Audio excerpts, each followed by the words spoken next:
Good morning, Facebook friends. It is Driven Fitness Erica, your friendly and fabulous personal trainer, coming at you live this morning for our weekly coaching session. I have my coffee. Cheers. That's kind of a lie. I already drank it. I need my second cup. My cup is cold, but we'll cheers to your first cup of coffee in the morning. Are you a coffee drinker or a tea drinker? I'm coffee all the way. I don't apologize for it. Coffee, organic half and half, every day. Very few things make me happier than my first cup of coffee in the morning. I generally only have 2 a day, 1 or 2. So, anywho, grab whatever you like to sip and join me. So, for those of you who join me every week, last week I was not looking or feeling so good. So, I am a lot better this week. My allergies have calmed down, probably because I can't be outside because the air quality is so bad here in northern Nevada because of the smoke. So, it's making my allergies feel better though. So welcome. Pre-show, we'll see if anyone else logs in. We got one person this morning. Good morning. Speaking of air quality, so much of the whole western part of the United States has a really poor air quality today. I've been doing posts on air quality on my Instagram and my Facebook, but I'm more consistent on my Instagram. So if you look up Instagram DrivenFitness Erica and give me a quick follow, then you can see what I've been talking about with air quality and whether it really matters, whether you exercise indoors and outdoors versus outdoors with air quality, even if it doesn't smell smoky. And the answer is yes, it absolutely matters. Check out my post from yesterday. I'm going to be posting more today. Air quality, still not good. Someone else joined. Good morning. So if you join me every week, I have been talking all month long about cravings. So if you missed those, I'm here Wednesdays around 7:30, and let's see, the first week we talked about what they are. Second week we talked about what causes cravings, and if you missed those, you can go back here on our Driven Fitness page under videos and check out the last 2 that I did, okay? Today, we're going to talk about salty versus sweet. So have you ever been in conversations with people? I have. Another person joined. Good morning. Welcome. Have you ever been in conversations with people where you're like, so I'm a sweet person, right? I always crave sweets. And you're talking to your best friend. They're like, oh no, I am salty all the way. Give me Mexican food with chips and salsa and I am screwed. Done. D-O-N-E, right? We all seem to be one or the other. So I thought, interesting. I wonder why. So I looked it up, and today we're going to talk about why salty versus sweet. So give me a quick comment in the comments field if you are joining us and let me know what you are. Do you crave salty stuff or do you typically have a sweet tooth? So from what I could tell in the very brief research that I did, because I like to try to keep these short, is that no one really knows why some people versus other people tend to do salty or sweet, right? But there are some different reasons for why you might crave salty versus sweet foods. And the one thing I can noticed across the board with the different articles I was reading is that a lot of it is habit. Just like poor eating these days, lack of exercise, a lot of it is just the habits that we're getting into.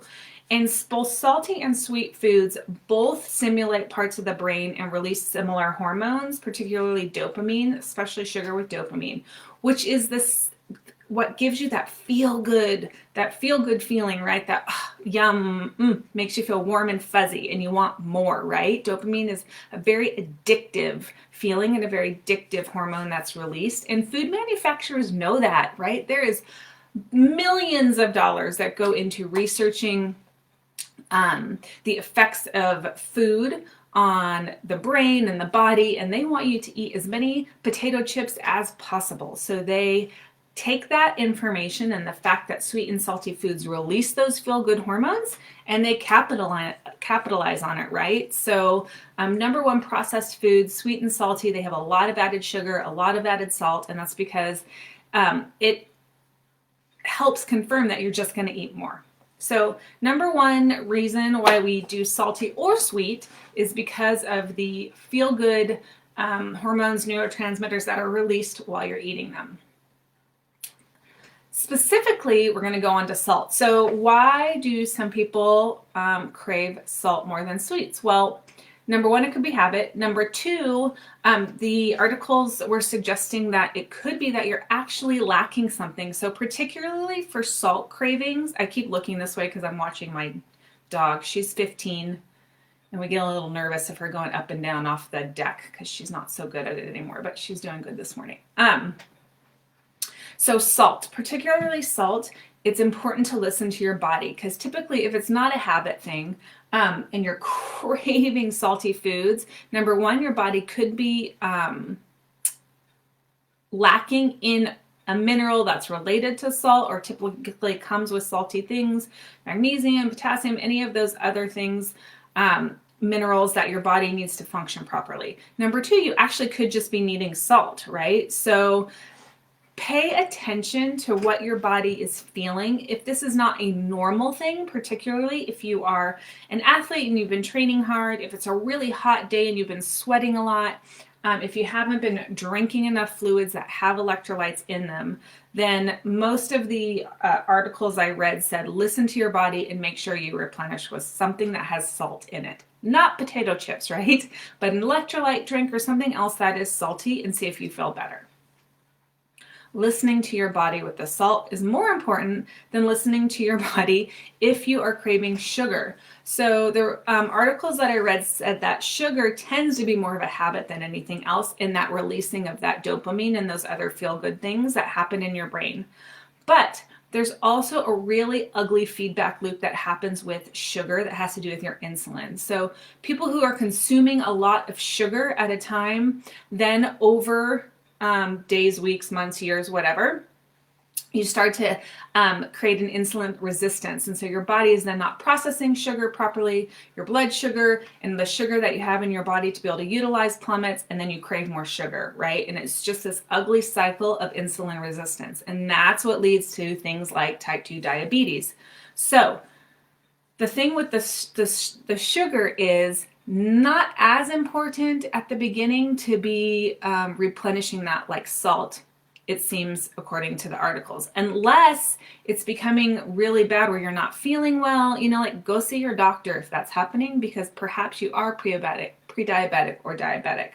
Again, if you've been exercising a lot, particularly if you're an athlete and you've really been challenging yourself, you might need that sugar. It might have nothing to do with being in bad health, but you might not have enough to continue working at the level that you're working, so eat something.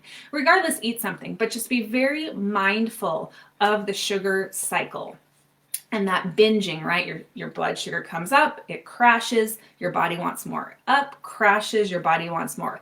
That's the bad, unhealthy cycle that we want to avoid. So some tips for breaking those sweet tooth habits. Number one, avoid processed foods, because processed foods tend to have tons of added sugar or salt in them, so they taste good, right? You're not getting that if you're eating whole foods, if you're getting your sugar from things like fresh fruits, Yes, it's still sugar, but it's much better for your body, and you're also getting all the other vitamins, nutrients, and fiber that comes along with that piece of fruit. Second, don't have that processed sugar stuff in the house, right? Very few of us, me included, are not able to control the amount of sugary things that we're eating if it's in the house. So I say, don't have that stuff in the house. Stick to healthy, non-processed whole foods. Get yourself checked out by a doctor if you're feeling not well and that continuing sugar crash.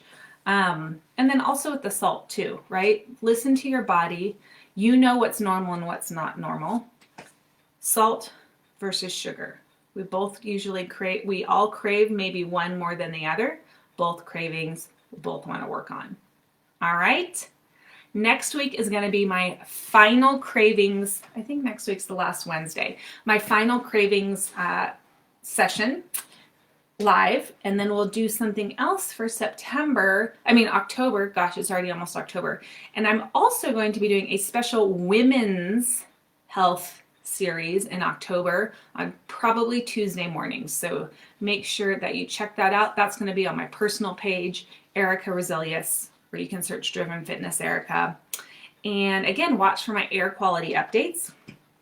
And again, if you're joining us either from California or Nevada or anywhere across the country and you're needing workouts, come join us. We got Zoom. I have a written workout program as well, if you just are good with written workout programs, or a live Zoom. And of course, we're live in person now in Carson Valley. So come on down, get fit, get healthy, salt versus sweet, cravings, think about it. I'll see you next week.